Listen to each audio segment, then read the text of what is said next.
दोस्तों नमस्कार, मैं हूं शीतला तिवारी। दोस्तों चलिए एक बार अनुराग यादव मामले में फिर जिक्र कर लिया जाए। तो वही हुआ जिसका डर था। मैंने आपसे कई वीडियो में कहा था और कई वीडियो मैंने आपको बनाया था कि लालताज यादव को समय मिल रहा है। लालताज यादव जो है हाई कोर्ट या किसी अन्य कोर्ट में जो है लालताज यादव भाग कर जा सकता है।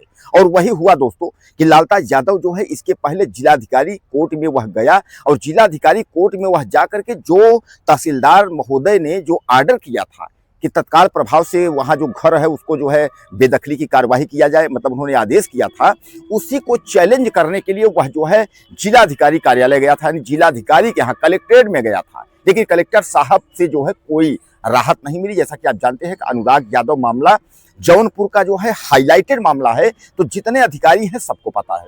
इसके पहले भी जो है अनुराग का परिवार, चूंकि स्वाति आराधना और अनुराग के पिताजी रामजीत यादव यानी उनका पूरा परिवार जो है कलेक्टर से मुलाकात किया था, क्योंकि जब तहसीलदार ने ऑर्डर किया था बेदखली के लिए, जो है उन्होंने जब कहा था कि कब्जा जो है हटाया जाए, तो उसके लिए जो है ये लोग जा करके कलेक्टर से मिले थे। कलेक्टर साहब ने कहा था कि आप लोग चिंता मत करिए, कार्यवाही होगी। अब लालताज यादव को यह लगा कि कलेक्टर के यहाँ से कोई जो है मामला समझ में आ नहीं रहा है, तो वो भाग करके हाई कोर्ट पहुंच गया। हाई कोर्ट पहुंच गया तो हाई कोर्ट गया, वहां तमाम सीनियर वकीलों को बरगलाने की कोशिश किया। लेकिन जब अनुराग यादव का मामला का नाम आ जाता है, अनुराग यादव, तो चूंकि आप जानते हैं, आप लोग देश के कोने कोने बैठे हैं, विदेशों में बैठे हैं, आप लोग देख रहे हैं, तो हर अधिकारी को पता है। और जौनपुर अनुराग यादव का जब नाम आता है तो हर व्यक्ति के दिल में आ जाता है, यार उसमें क्या हुआ, न्याय नहीं मिला।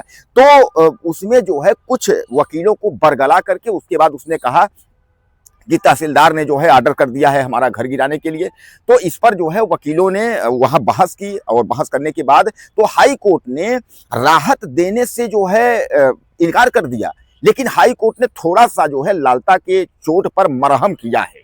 मरहम ये किया है कि लालता को 2 हफ्तों के लिए, यानी आप समझ लीजिए कि 14, यानी यह 12 तारीख का मामला है, 10-12 को 12 का, तो 2 हफ्तों के लिए कहा गया कि कुल मिलाकर के जो है 7 दूनी 14, 2 हफ्ते तक प्रशासन जो है अपना बुलडोजर लालता के घर पर जो है नहीं चलाएगा। उसके बाद जो है जो कुछ भी है वह कलेक्ट्रेट के यहाँ से जो है क्लियर हो जाएगी। यानी अब कहने का तात्पर्य है, भाई से आप समझ लीजिए कि सीधे सीधे कि 2 हफ्ते का राहत जो है हाई कोर्ट ने लालता को दे दिया है। अब लालता का पैतरा जो है, अब कौन सा पैतरा चलने वाला है? दरअसल मैं आपको बता दूं कि लालताज यादव इसके पहले तहसीलदार कोर्ट में आपत्ति दाखिल करके उसके बाद उसने अपने मकान को 1 साल तक बचा लिया।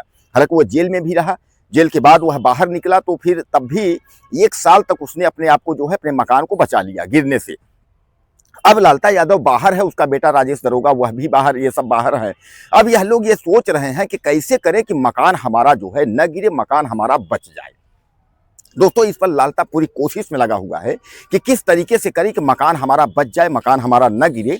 तो वह जो है सोच रहा है जैसे जिस तरीके से तहसीलदार कोर्ट में हमने 1 साल तक घसीटा, इसको जो है घसीटा मुकदमे को, उसी तरह किसी कोर्ट में ऐसा कुछ आपत्ति हो जाए कि 1 साल, 1.5 साल, 2 साल तक घसीट जाए, तो मामला धीरे धीरे करके जो है ठंडा हो जाए।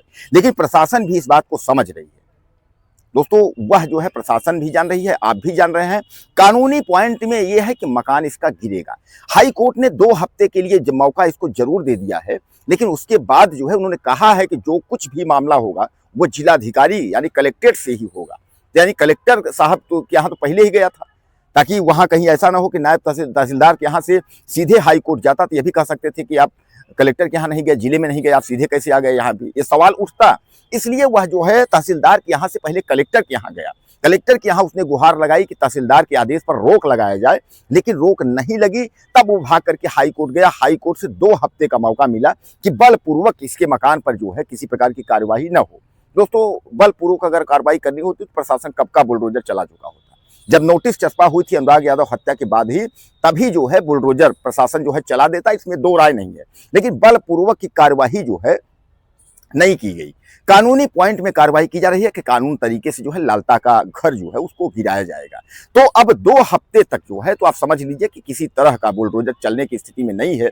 24 तारीख तक आप मान के चलिए, 24 नवंबर के बाद फिर जो है कोई माई का लाल फिर नहीं खड़ा होगा कि लालता के घर को बचाएगा। और एक दूसरी बात मैं आपको बता दूं कि फास्ट ट्रैक में जो है यह मुकदमा चल रहा है, और फास्ट ट्रैक का मुकदमा जैसे ही क्लियर होगा तो लालता का जो परिवार है, यानी जो रमेश यादव वगैरह जो बंद है, हत्यारा बंद है, तो इन लोगों को आप समझ लीजिए कि आजीवन कारावास या फांसी भी होनी तय है।